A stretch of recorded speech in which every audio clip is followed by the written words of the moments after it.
Hey, good afternoon, everyone, and welcome back to the channel. I hope that you're having a beautiful one out there, wherever you may be. Today, we're going to listen to Creedence Clearwater Revival. We're going to listen to the song Fortunate Son. This is off their album Willie and the Poor Boys, released in 1969.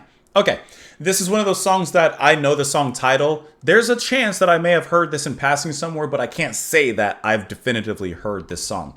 But I figured, it may as well be time. I've been trying to catch up on some of like the classics that I recognize the name, but I may not, or maybe I do, know the music. But anyways, this was suggested and recommended by, let me pull up your names here, Brumley Twitch, Paris Simmons, Jin May, David Tate VA, Danielle, I think you're missing an E, but Danielle Blanc, Chris, Rowan Band, The Cornish Cockney, Pals of Vinyl, Mark Benjamin, Rosenfield, Dan Tall Man, John Mavotis. The list goes on way too far for me to even say. Some of these recommendations going back as far as 3 years ago, which 3 years ago, because we had listened to Have You Ever Seen the Rain by the band, and a lot of people recommended this track as well with that.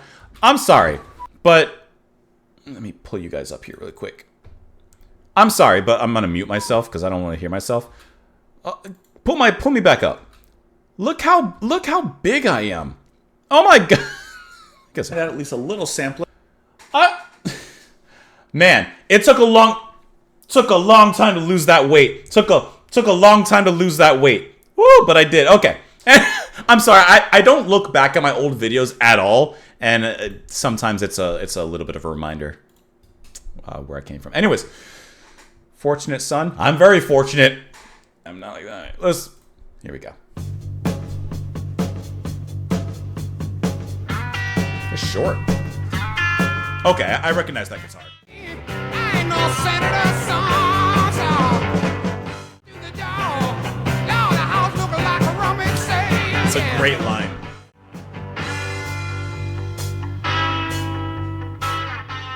Down to war, down. And when you ask him how me, I am no fortunate one. Okay, so while I can't say I've heard the whole 2 minute song, which is really short, I've definitely heard the riff. I'm sure I've heard like half of it in passing in a movie. It sounds like it was in maybe in was it in Apocalypse Now? We watched that on my movie channel. Was that in Apocalypse Now? I've either heard it there or was it used in Forrest Gump during the Vietnam War scene? Don't quote me, but I feel like it's at least in one of those two. Okay. It's a short song, but it hits a lot of great points. The lyrics are fantastic. I love the lyrics and I love the writing. That guitar riff is just so bouncy and rock and roll, but a little tinge of blues in there. I love his singing. Hold on, let me use the names here. I always forget to pull up names here. John Fogerty, or Fogerty, sorry if I mispronounced his name, but really enjoy his singing here. Rough, passionate, singing with a purpose, not just pretending or putting on a costume, but actually feeling it and putting it down. And with lyrics like that, like you have to have some sort of passion behind it. You have to have a realistic approach and feelings behind it. You're not just singing the words, you have to feel the words. And I feel like he's doing that when it comes to the lyrics here. The music is fine. It's honestly, I thought it was gonna be a little longer. I didn't know it was only a 2 minute track, but there you go. But it does what it sets out to do in those 2 minutes. But I want to focus on the lyrics because obviously there's some depth, especially this being, what, did I say 69 that this was released? Come on now. Some folks are born made to wave the flag. Oh, they're red, white, and blue. And when the band plays Hail to the Chief, oh, they point the cannon at you. Okay. It ain't me. I ain't no senator's son. It ain't me. I'm no fortunate one.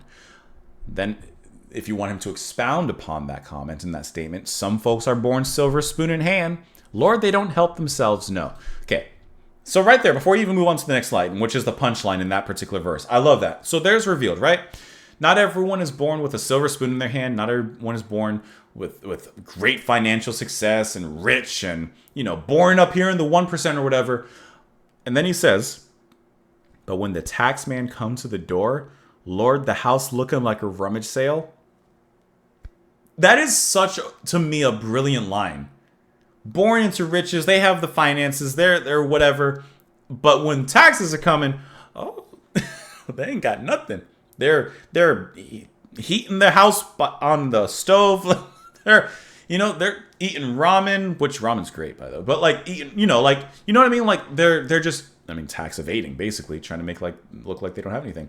And I think that that's a fantastic line there. And now that gives, I'm not trying to make a pun, but it gives credence to the lines before and the verse before. I ain't no senator's son. I'm not a fortunate one. That's really good. Some folks inherit star-spangled eyes, kind of a callback to Born with a Way to Wave the Flag. Oh, they send you down to war, Lord. And when you ask him, how much should we give? The only answer is more, more, more. And then he goes on to say, I ain't no military son. I am not a fortunate one. So, 69, Vietnam, the draft. It doesn't take very much to put the two together. Some people could dodge the draft and get out of the draft, especially if you had money or some sort of financial advantage. While other ones, like he says, I ain't no fortunate one. I wasn't born, I'm not a military son. I got to do what they tell me to do. And then the question once again, asked in that third verse, how much should we give? The only answer is more, more, more. More of what you don't have. I almost said more of what you ain't got, but I guess both of those make sense. I think that the lyrics are really, really, really good. Let's dive into the song here. Now, I'm curious if Fogerty was drafted, and is that the reason he wrote the song, or is this a protest song? Like, forgetting his name now. Who's the popular writer at the time? We've listened to a little bit from him. I'm forgetting his name now. Who wrote a lot of protest songs as well? It's not Bruce. Don't ask me why I'm forgetting his name. I'll remember in a little bit. All right, so this let's look at this song. The information here it says, of course, it's been featured extensively in pop culture depictions of the Vietnam War and anti-war movement. Song reached number 14 on the U.S. charts on 1969, a week before Billboard changed its methodology. The tracks combined climbed to number 9 in the next week, peaking at number 3 more weeks later on December 1969. And obviously, it's won a bunch of awards here. I want to read about the information behind it. Okay. The song released during the peak period of the U.S. involvement in the Vietnam War, although it is not explicitly a criticism of that war in particular. Rather, it speaks more to the unfairness of class than war itself. It's a class war in many ways than anything else. And the children of the wealthy being able to avoid the draft. It's the old saying about rich men making war and poor men having to fight them, which of course goes right back to the lyrics in the first verse. Says here, the thoughts behind the song was a lot of anger. So it was the Vietnam War going on. There you go. Now I was drafted and they're making me fight, and no one has actually defined why. So this was all boiling inside of me, and I sat down on the edge of my bed, and out came, it ain't me, I ain't no senator's son. It only took about 20 minutes to write the song. Can I say something really quick as a slight aside? A lot of times when we're doing the reaction video and listening to a song, and it's songs that obviously have made incredible waves in the music history, a lot of times when we're reading the background information, you do see a statement like this, this song that shook the musical world only took me about 20 minutes to write.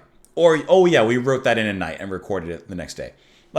They're just these bursts of inspiration. And I think sometimes that's one of the most fascinating things about music and really any art in any form, is those bursts of inspiration where an artist, a creative mind, just from either real life experience like here, or just, something happening in their mind, and they just there it is. I've got it. And they sit down, they put down whatever they're putting down, whether it's music, writing, poetry, stories, and it's done. I just think that blossoming of ideas and putting it down so quickly is just, and being able to translate it from your mind into, of course, song, art, whatever it may be. I think that's just fascinating, to be honest. I think that's just really, really cool. Says here, according to his 2015 memoir, Fogerty was thinking about David Eisenhower.